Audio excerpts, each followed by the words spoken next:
Welcome back to Stat 7 Sports, analyzing more sports than you can shake a stick at. I'm the contained Kunas, and now that we just are about almost a week since the actual NFL schedule has been released, let's go a little bit more deep dive on what the Saints having to go through this season. What's the most important games to deal with, and how it's going to most affect their season.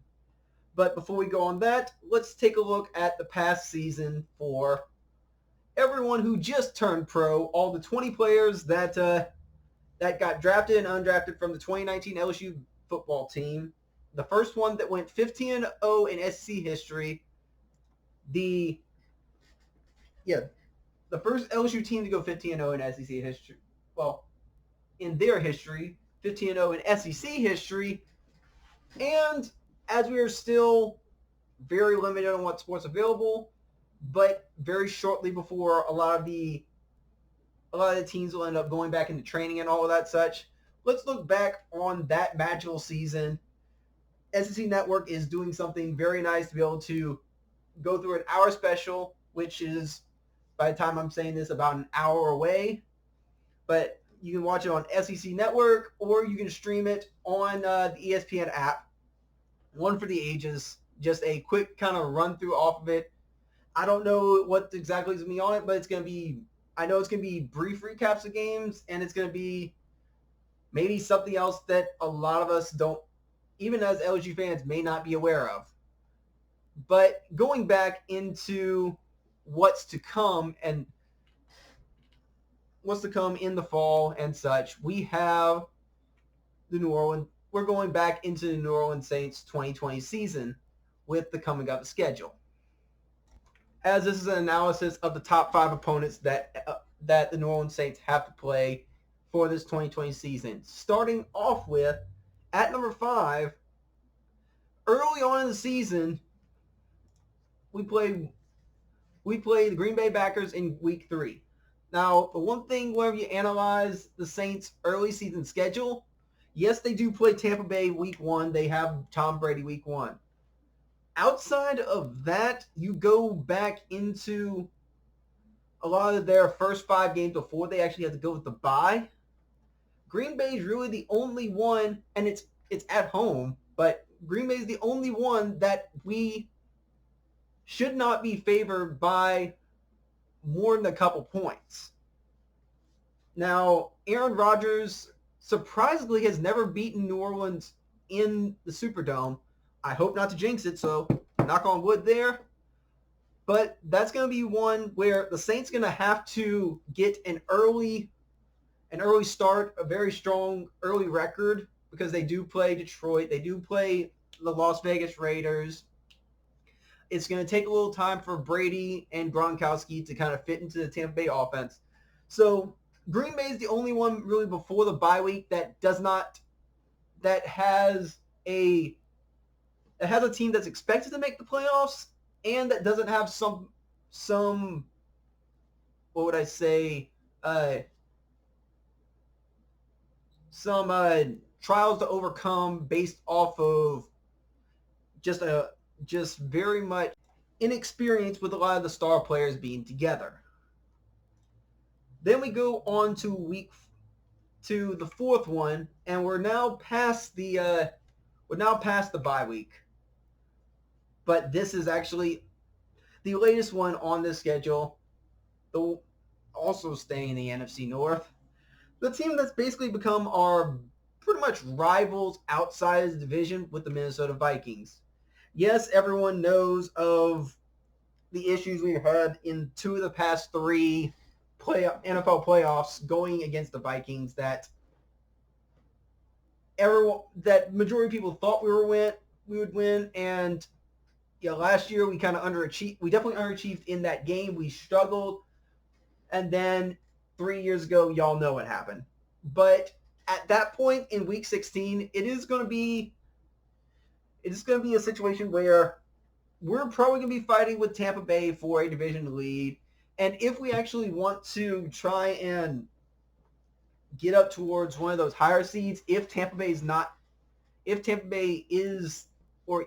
issue, we're going to have to deal with Green Bay and Minnesota for being two of the teams that are expected to be the higher seeds in the NFC. Then going on to number 3, speaking of one of the top teams in the NFC, that's not the case for this one with the Atlanta Falcons. Now, I am going off of the second matchup that we played with Atlanta. That's in Atlanta. Because that first matchup, we've been able to kind of own Matt Ryan and the Atlanta Falcons in the Superdome for the past couple of seasons. But at this point, if the Falcons are still a factor in the division, this could be the one to see if they could be actually contenders in the division, or if they're just going to be trying to fight for a wild card spot, especially with that extra wild card bid that's coming up in this postseason. But they are still very high powered on offense. And defensively, if they don't get as hurt as they were last season in pretty much every position and build up more of a pass rush, the Falcons should be better than they were last year. They have no excuse of not being. If the Falcons aren't as good as the Falcons are about as good as they were last year, or maybe even marginally better, Dan Quinn, their coach, is not going to keep his job.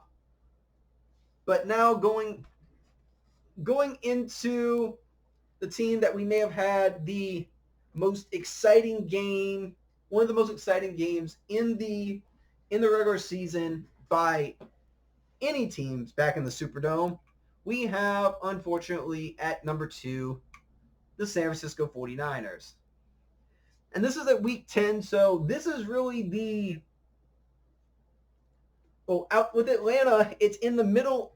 I put Atlanta that high because it's in the middle of a 3-game stretch on the road where we were playing at Denver, then we played at Atlanta, and then we played in Philly.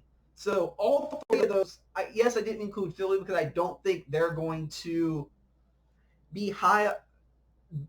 It's probably going to be Dallas and Philly are going to have the same issues trying to be around 9 or 10 wins. So if this team plays their potential, if the Saints play to their potential, the Eagles are not going to be that much of a factor in where they're going to be placed in the postseason. 49ers, on the other hand, they are the favorite to get the number 1 seed going into this postseason, as that's what they were last season, being at 13-3, and made it to the Super Bowl despite losing to the Kansas City Chiefs, who we also play. But Kansas City is not on this schedule, is not on this top 5.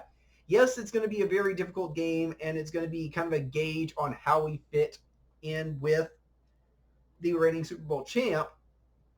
But it really doesn't have any sort of factor on the division or in conference, which all 5 of these games, the most impactful games, are all NFC matchups.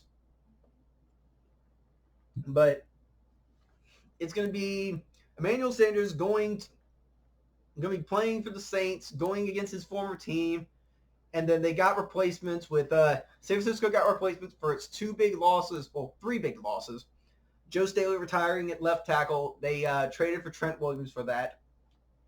DeForest Buckner got traded to the Colts for a first-round pick. The 49ers used for that first-round pick for South Carolina defensive tackle Javon Kinlaw.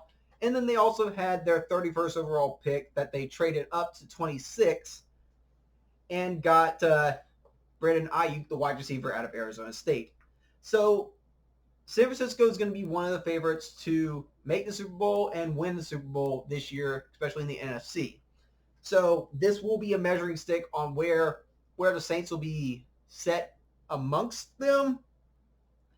And it's also going to be kind of a case of the winner of this is probably going to be the favorite to get the 1 seed at this point.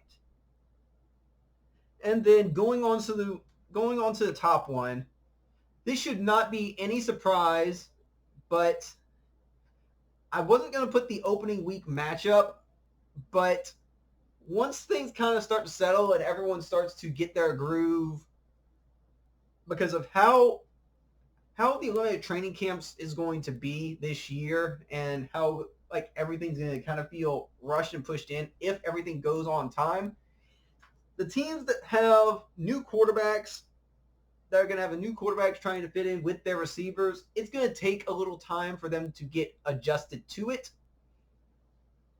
And that's why I'm including number one to be that second matchup against the Tampa Bay Bucks, which is really the first game that should be difficult after the bye week, because with a week 7 bye week, there's a very good shot that the Saints could end up being undefeated at 5-0. Well, actually at 6-0, or at 5-1, depending on what would happen with that Green Bay game, or they can end up stumbling early on. But if they end up being 6-0 or 5-1 early on, that would end up being a quality sign towards this game.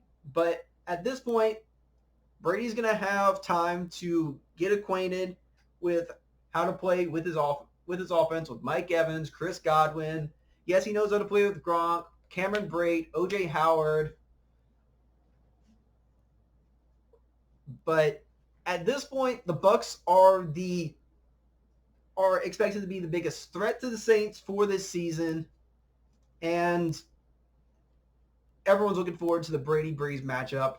It's going to be a Sunday night game on prime time, so everyone's going to be watching, and everyone is going to be pinpointing this game as probably maybe the most impactful game in the NFC outside of potentially Saints 49ers, only for the fact that